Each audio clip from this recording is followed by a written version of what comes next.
Go straight back up. Sybille Blanjean, she is our reigning champion of the Extreme Verbier, only 23 years old, another product of the Junior Tour. First met her, another one who at the Junior Freeride World Championships and earning her way onto the Freeride World Tour, and then picking up that elusive first win in her hometown. An overwhelming emotional experience for Sybille. And now nervously coming into this next season, she's got you know, big plans for the day here, and definitely not holding back on this section above the judging line through the rocky zone up top.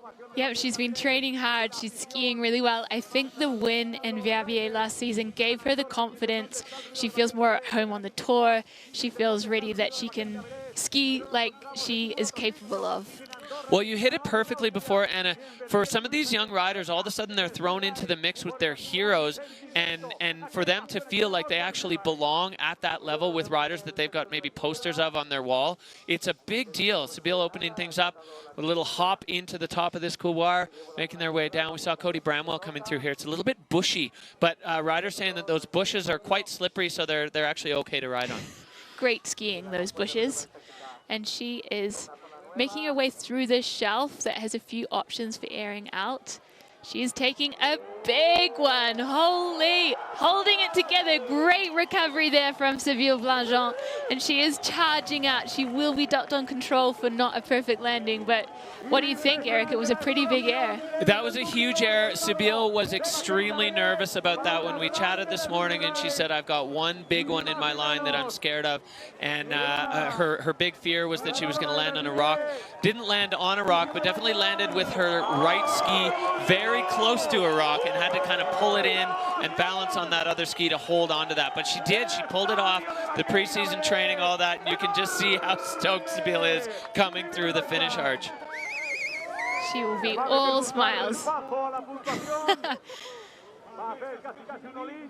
So this is one of her first airs, getting the legs warmed up, throwing down some epic turns, and making her way up onto the shelf, which we see here. And that is a sizable air.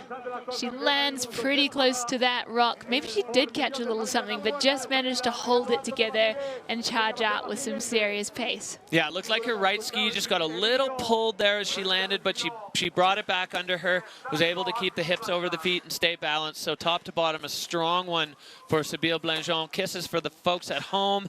And she is safe, happy, and healthy in the finish area. Now we wait to see what the judges are going to do with that. Couldn't have been more different. The contrast between Sybille's run there and Molly Armanino.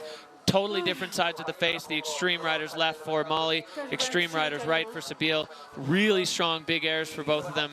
Now it's in the judges' hands. It is. They will be deliberating in their tent. Yeah. Thank you. I was so scared.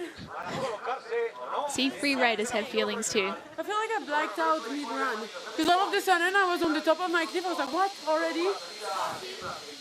Well, a little look into Sybille's mindset there. So 66.33 for Sybille Blanjean. I think that little leg out costing her a little bit, but definitely a big air for Sybille. Mon run, c'était bien. Ça allait plus vite que ce que je pensais. Il y avait quand même beaucoup de charques.